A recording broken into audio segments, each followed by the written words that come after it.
सभी को सुप्रभात। और आज मैं मलबे का मालिक जो रचना है कहानी, उसके कहानीकार जो मोहन राकेश जी हैं, उनका जीवन परिचय दूंगा। उन्होंने ये भारत विभाजन के संदर्भ में बड़ी अच्छी कहानी लिखी थी, तो आज मैं उनका जीवन परिचय पढ़ाऊँगा आपका, मोहन राकेश जी का। मोहन राकेश का जन्म 8 जनवरी सन 1925 को अमृतसर में हुआ था। इनके पिता श्री करमचंद गुगलानी पेशे से वकील होते हुए भी साहित्य और संगीत में विशेष रुचि रखते थे। इन्होंने लाहौर के ओरिएंटल कॉलेज से शास्त्रीय परीक्षा उत्तीर्ण करने के बाद हिंदी और संस्कृत में एमए किया। शिक्षा समाप्ति के बाद इन्होंने आजीविका के लिए अध्यापन कार्य किया। इन्होंने मुंबई, शिमला, जालंधर और दिल्ली में अध्यापन कार्य किया।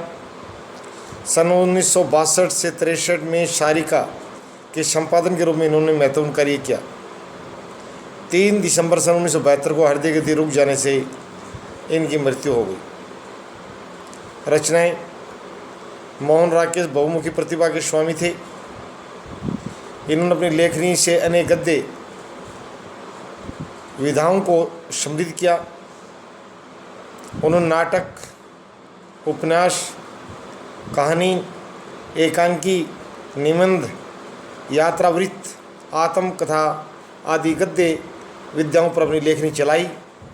उनकी प्रमुख रचनाओं का विवरण इस प्रकार है। नाटक: आषाढ़ का एक दिन, लहरों के राजहंस, आधे अधूरे। आधे अधूरे इनका बड़ा प्रसिद्ध नाटक है मोहन राकेश जी का। एकांकी: अंडे के छिलके और अन्य एकांकी हैं इनकी।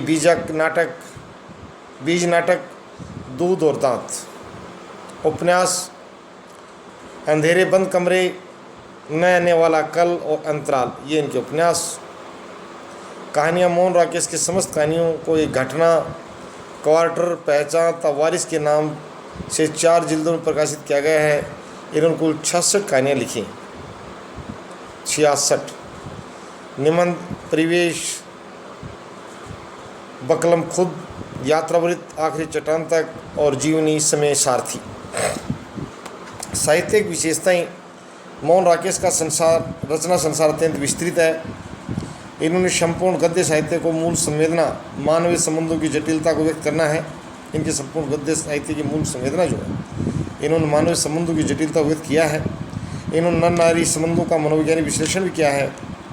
उनके नाटक, उपन्यास और कहानियों में मानवीय संबंधों की व्यापक चर्चा हुई है। आरंभिक कहानियाँ जब इनकी देखी जाएं, मोहन राकेश की आरंभिक कहानियों में समाज की सामूहिक व्यथा कथा प्राप्त होती है। मलबे का मालिक, परमात्मा का कुत्ता, फटा हुआ जूता, कलेम यदि इसी प्रकार कहानियाँ हैं। इन कहानियों में चित्रित सामाजिक यथार्थ प्रेमचंद यशपाली कहानियों से प्रभावित दिखाई देता है। कहने की दृष्टि से इन कहानियों में यथार्थ का मोह स्थूल रूप व्यक्त हुआ है। इन कहानियों में प्रगतिशीलता तथा सामाजिक दायित्व की निर्वाह की भावना भी दिखाई देती है। परिवर्तित परिवेश की कहानियाँ: मोहन राकेश की कहानियों का दूसरा सोपान परिवर्तित परिवेश के संदर्भों से संपर्कयुक्त है। इन कहानियों में लेखक की यथार्थपरक दृष्टि ने तत्कालीन परिवेश की समस्याओं को सजीवता से उभारा है।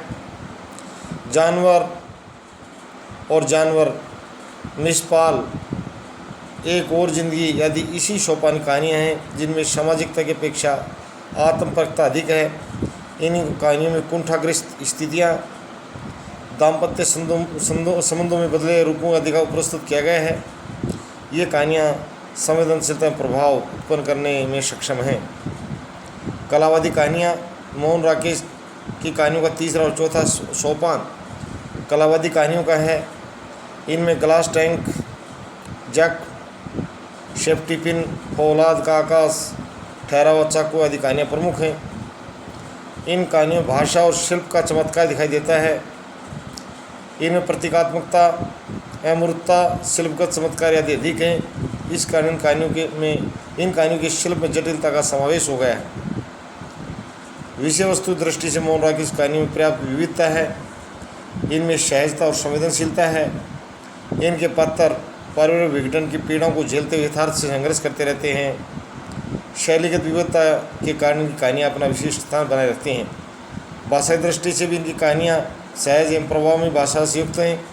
वास्तव में इनकी कहानियाँ मानवीय संवेदनाओं के नए प्रतिमान स्थापित करती हैं। भाषा शैली, मोहन राकेश की भाषा प्रांजल एवं प्राणवान है। भाषा विषय प्रतिपादन के अनुकूल है। भाषा भाव विचारों के अनुकूल है। कथाकार होने का उनकी भाषा में प्रवाह पद पद पर झलकता है। लेखक ने विषयानुसार शब्द चयन किया है।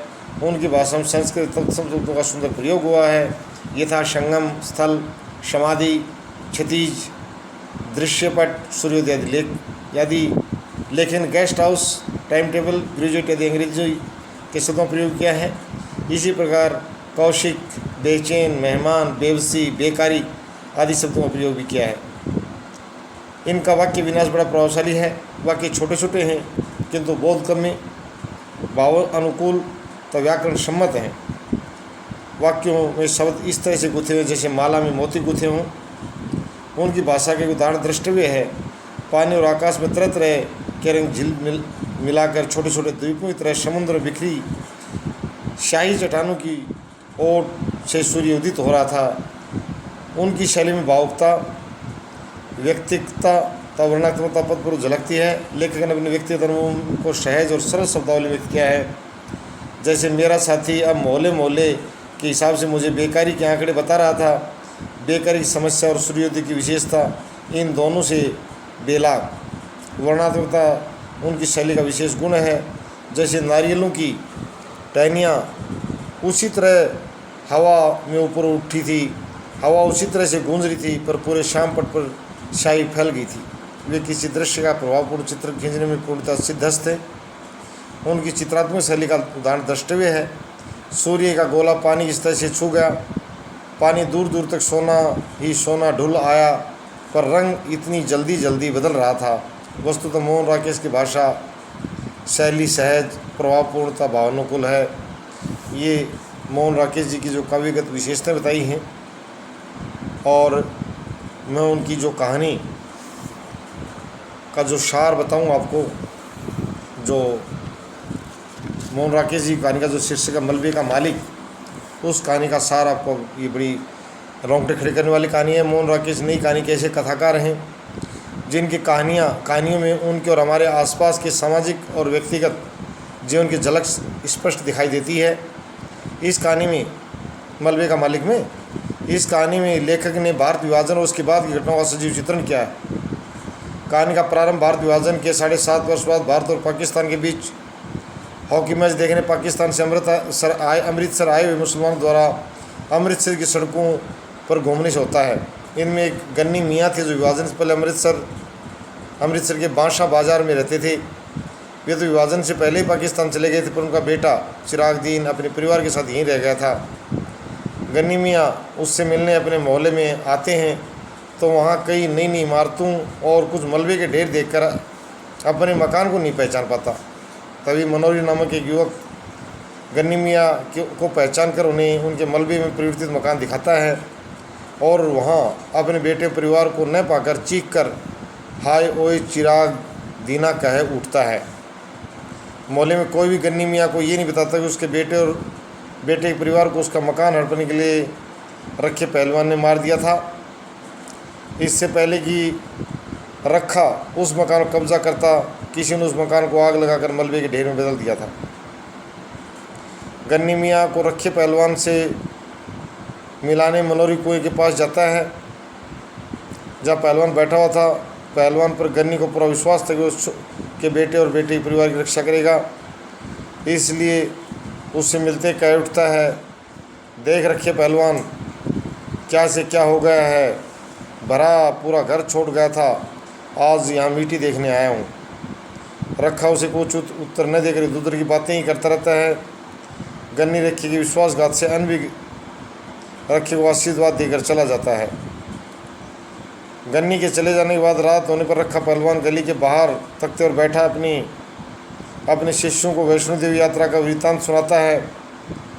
बाद में मलबे पर बैठी लोको पंडित की भैंस को हटाता है और चौखट के पास सुस्तान लगता है तो मलबे के कोने में लेटा हुआ कुत्ता उस पर भौंकने लगता है। वह कुत्ते पर ढेला फेंककर उसे वहाँ से हटाना चाहता है। पर कुत्ता वहीं डटा रहकर उसमें भौंकता रहता है तो पहलवान मायूस होकर कोई की शिल पर जा लेटता है। इस पर रखे का शोपन भंग हो जाता है और कुत्ता मलबे का मालिक बन बैठता है। ये देखो मौके की बात है, रखे पहलवान जो है वहाँ से चला गया।